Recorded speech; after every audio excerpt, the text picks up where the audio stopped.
wanting to measure correctly. The water's got, you see that little dip in it. Aim Higher ambassador Daniel Wright is doing his A-levels at Barnsley College in South Yorkshire. His ambition now is to go to university to study chemistry. But for some time it was assumed that Daniel would work in the family shop. All symmetrical, aren't they? When I was growing up, I helped out quite a lot, and it was expected of me, and it was expected really that I would continue the business. My mother's quite happy for me to go my own way in life and be what I want to be, but my father, having owned a shop and being quite successful in his own life without actually going through much of an education, wasn't really keen on the idea of me going to university or into further education even, because he found his way without it. It just naturally expected me to carry on the business, but I always aspired to do more, and initiatives like Aim Higher have helped with that and made me want to be more than I am and more than I would be otherwise. Children as young as 10 are now benefiting from Aim Higher, the government-funded programme that aims to increase the number of learners going on to higher education, particularly young people from disadvantaged backgrounds. Well, I've been talking to the student next to the dog. It's kind of been really fun. This is his front leg. That's the same as your arm. When you're in school, you don't know what to do when you're older, but then when you see other people, like what they've achieved, it's like really good, and it helps you. Like you might want to do that job as well. Many of us were talking about what we want to be when we grow older, and I wanted to be a vet, and I was really excited coming here. The children in Year 6 of St Mary Magdalene's School, an inner-city London primary, are in no doubt why meeting students at the Royal Veterinary College is a good idea. Because it shows you like you can do this, you can do the stuff what they're doing when you're older. Hear it yet? Let me just check if I've got it in the right place. Arranging university visits like this is a key aspect of Aim Higher's work. I hear it. Yeah, you've got it. When we first started the Aim Higher programme, it was a 14 to 19 initiative, so we started in secondary schools with Year 9. But increasingly we're realising that young people do become disaffected at a very young age, particularly in the areas where our schools are, where they probably think university will not be for them. Elaine Jelly! So we've now decided to try going in from primary. This is the top form of the primary school. And we just want to put the idea into their head that university is for everybody who wants to go and who works at it. Research has indicated that as early as primary school level is where people think about their future lives. The work that we've done, bringing them into a range of universities and showing the primary school pupils that the sort of different things you can do is really important. Because there still is views that university is about a traditional, a small range of subjects. University offers a massive range of courses. And I think even at primary school level, getting that idea across to the young pupils is really important. Anyway, it's your choice. Hey, it's your career. Your life. Nobody else's, not even mine. The Impact Theatre Group delivers the Aim Higher message in a secondary school. Year 10s meet university lecturers at an Aim Higher science fair. They go away and are rinsed down the sink. There are many ways that Aim Higher is working to raise young people's aspirations and provide information and advice on opportunities in higher education. Aim Higher consists of 40 different partnerships across the country, each made up of schools, colleges of further education and universities, all working together. Like other teachers more relaxed in university. Current students are employed to visit schools as ambassadors to answer questions on university life. How long are lectures? The lectures varies basically, but I don't think any lectures basically go over 3 hours. Sometimes you have 2-hour lectures. A lot of young people, especially in the areas that we work with, see university as a cross between something you see from Cambridge and Harry Potter.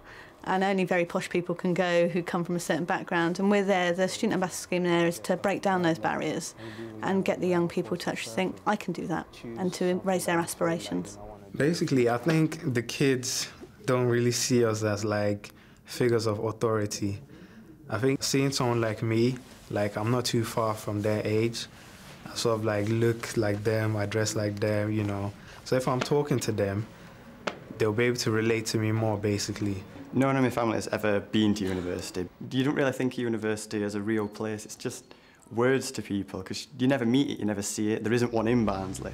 People, you need aim higher to show you what it's like, to take you there, and that's exactly what it does, and it made me want to go. I think there's a lot more chance for people that come from my background, not a typically academic or really rich background, to actually go to university. I mean, I think it's a lot fairer than it used to be. I mean, unless you came from a middle class or upper class background, you didn't have a chance of getting in at all.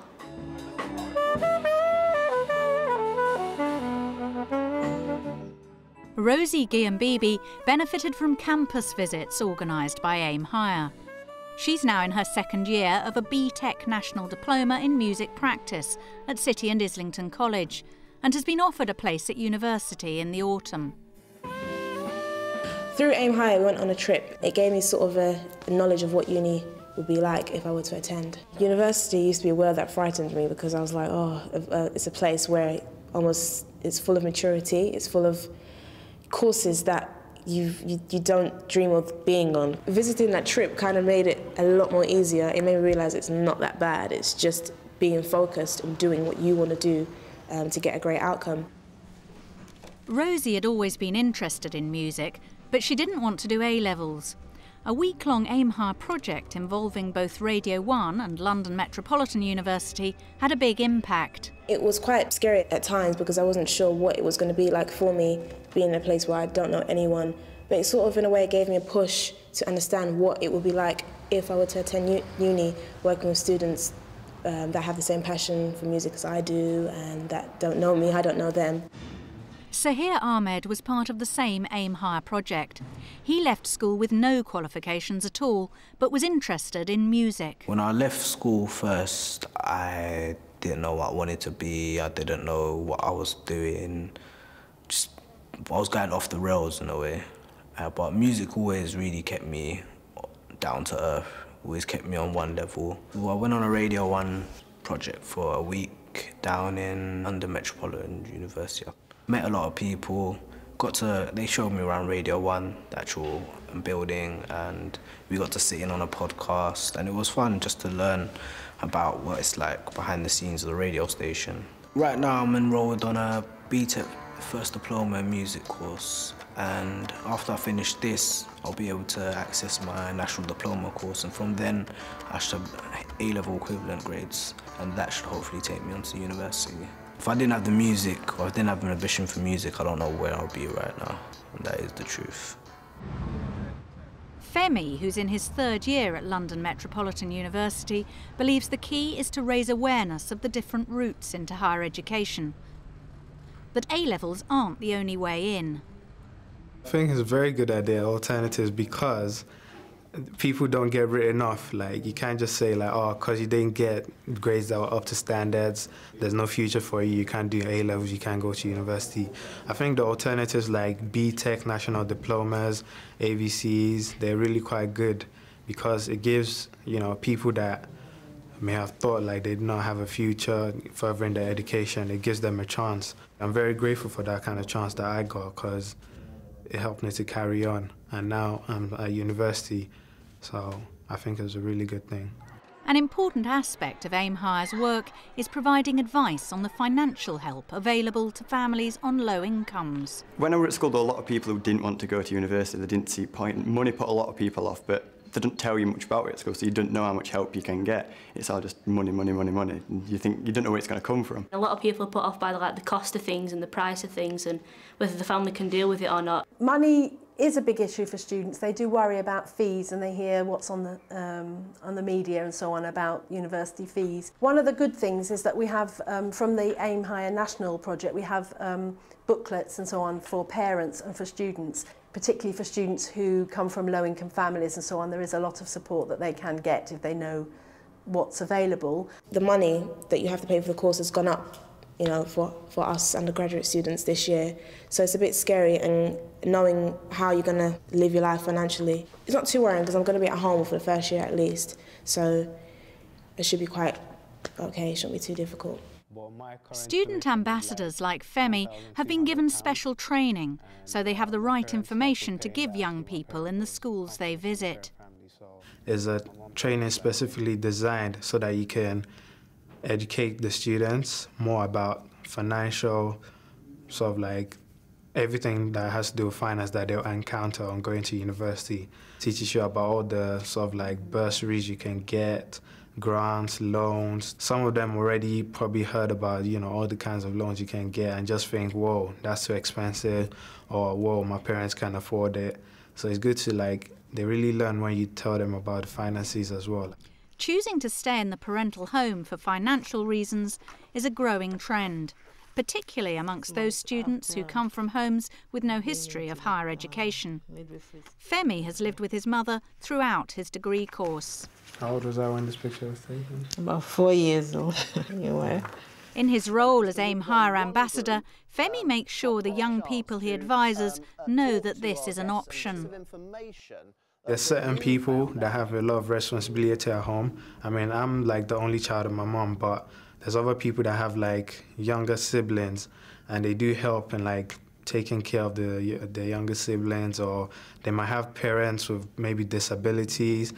It's not always like a choice for them to leave home. Knowing that they could stay home, go to university, still experience like all the good stuff about university life. People tend to say like you don't get the full university experience unless you've actually lived on campus. But I don't feel I'm missing out on too much basically because, you know, I'm coming off with like less debt. Giving parents of potential students advice and guidance and keeping them informed of the options available to their children is another key aspect of AIM Higher's work.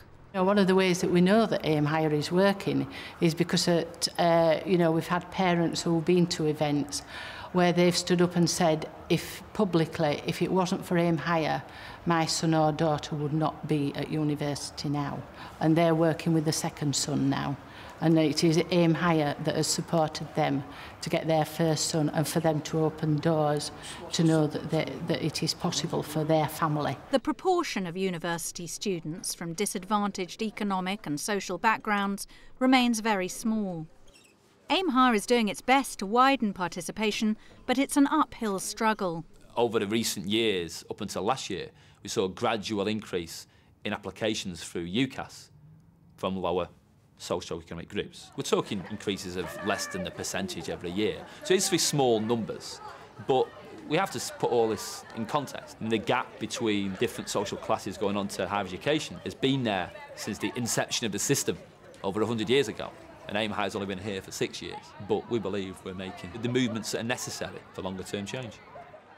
The figures may still be small, but for a significant number of students, AIM Higher's work is now helping them see university as an attainable goal. My upbringing would have expected me to carry on with the business as opposed to being educated, but it wasn't for me. And my perfect dream is to go to university, have an education, get a degree at the end, get a job, wife, children, just happiness, really. And I think that university is the next step in attaining happiness.